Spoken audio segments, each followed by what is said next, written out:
Assalamualaikum warahmatullahi wabarakatuh. Perkenalkan, nama saya Bu Yulsari Maulida. Di call ini saya akan sharing lagi, dan sharingnya kali ini tentang kaitannya masih ada kaitan dengan hukum, dan sumbernya masih yang sama kayak minggu kemarin, itu dari hukumonline.com. Kalian bisa akses di Google, semuanya bisa akses. Pokoknya di sini banyak banget pengetahuan ilmu tentang hukum. Jadi kayak ada question and answer gitu tentang pertanyaan-pertanyaan hukum. Nah, di buku kali ini itu akan ngebahas tentang masih berhubungan dengan hukum perdata. Nah,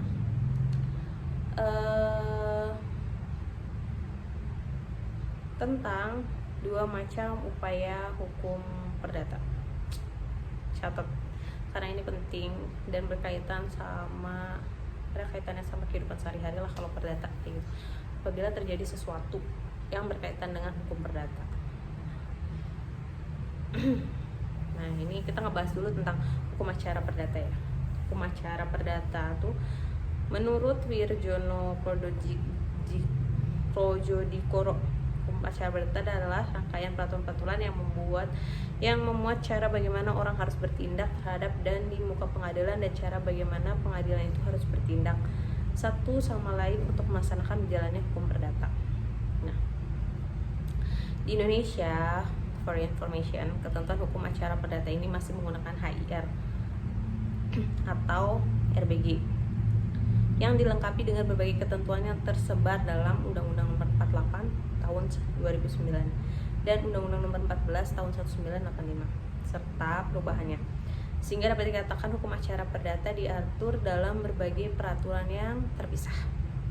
Oke, masuk ke upaya hukum perdata. Nah, dalam suatu perkara yang udah diputus oleh hakim, ada kalanya putusan tersebut nggak cukup memuaskan bagi para pihak kan. Nah, entah itu baik penggugat maupun tergugat. Nah, oleh karenanya pihak yang menolak putusan hakim dapat mengajukan upaya hukum perdata agar perkaranya diperiksa kembali. Jadi ketika udah ada putusan untuk pihak tergugat dan tergugat, nah itu tuh ketika putusan itu udah keluar, itu tuh bisa melakukan upaya hukum perdata agar perkaranya diperiksa kembali gitu. Kalau entah antara penggugat atau tergugat merasa keberatan terhadap putusannya. Nah, apa aja sih upaya hukumnya? Nah, yang pertama itu ada yang disebutnya upaya hukum biasa. Upaya hukum biasa ini tuh pada asasnya terbuka untuk setiap putusan selama tenggang waktu yang ditentukan oleh undang-undang. Wewenang untuk menggunakannya hapus dengan menerima putusan.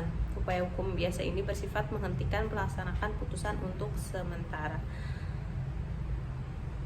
Yang pertama, untuk upaya hukum biasa ini tuh ada disebut perlawanan atau verzet. Verzet itu upaya hukum perdata terhadap putusan yang dijatuhkan pengadilan terhadap putusan tanpa hadirnya tergugat. Jadi apabila tergugat nggak hadir, terus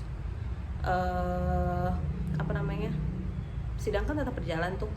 Nah, itu tuh nanti bisa ada tenggang waktu verzet. Nah, dalam masa waktu tenggang itu tuh jadi ada namanya verstek. Verstek tuh putusan apabila pihak tergugat nggak hadir. Nah, dalam putusan verstek ini tuh perlawanan upaya hukumnya itu namanya verzet. Nah, tenggang waktu mengajukan verzet dari putusan itu tuh ada di pasal 129 ayat 2 HIR. Itu perlawanan dapat dilakukan dalam tenggang waktu 14 hari sejak diterima pemberitahuan verstek. Jika putusan verstek tidak diberitahukan ke tergugat, perlawanan dapat diajukan sampai hari ke-8 setelah teguran untuk melaksanakan putusan verstek. Yang ketiga, apabila tergugat tidak datang menghadap ketika ditegur, perlawanan tergugat dapat diajukan sampai ke hari ke-8 sesudah dijalankan keputusan surat perintah kedua. Itu terdapat di pasal 197 HIR. Nah, perlawanan ini tuh diajukannya seperti mengajukan gugatan biasa. Nah, kalau udah mengajukan perlawanan ini, verzet ini, maka tertundalah putusan first take untuk dijalankan. Yang kedua ada banding. Upaya hukum banding tuh upaya salah satu pihak, baik penggugat maupun tergugat, tidak menerima suatu keputusan pengadilan karena merasa haknya terserang oleh akibat adanya putusan tersebut. Banding itu diajukannya 14 hari sejak putusan diucapkan gitu. Tapi kalau misalkan putusan diucapkannya itu adalah putusan first take, maka yang dimohonkan tuh nggak bisa banding tapi perlawanan atau verzet yang tadi disebutkan. Yang ketiga ada kasasi. Kasasi adalah upaya hukum yang merupakan wewenang dari MA untuk memeriksa kembali putusan pengadilan tingkat banding atau tingkat terakhir dari semua lingkungan peradilan. Jadi tugasnya MA ini nguji putusan pengadilan sebelumnya tentang sudah tepat atau tidaknya penerapan hukum yang dilakukan terhadap kasus yang bersangkutan. Itu tenggang waktunya 14 hari juga sejak putusan di pengadilan tinggi. Terus ada syarat-syaratnya juga, untuk melakukan kasasi itu ada alasan-alasan tertentu lah, pokoknya kayak gitu. Terus yang kedua ada upaya hukum luar biasa, itu ada PK atau peninjauan kembali. PK ini tuh memeriksa kembali suatu putusan pengadilan yang telah berkekuatan hukum tetap guna membatalkannya.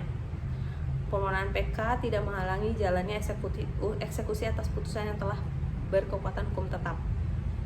Permohonan PK itu cuma bisa diajukan 1 kali serta dapat dicabut sebelum putusan. Kalau udah dicabut tuh si permohonan PK-nya nggak bisa diajukan kembali.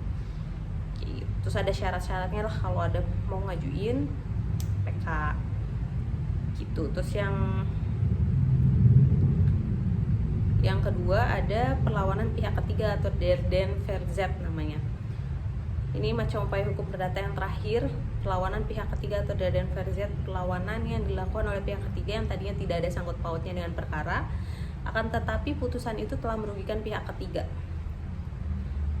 Der den verzet atas cita jaminan dapat diajukan pemilik selama perkaranya belum mempunyai putusan yang berkekuatan hukum tetap. Selain itu, untuk dikabulkan perlawanan pihak ketiga diperlukan adanya kepentingan pihak ketiga secara nyata dan pihak ketiga telah dirugikan. Kayak gitu. Jadi itu ada langkah-langkah upaya hukum perdata yang tadi disebutkan.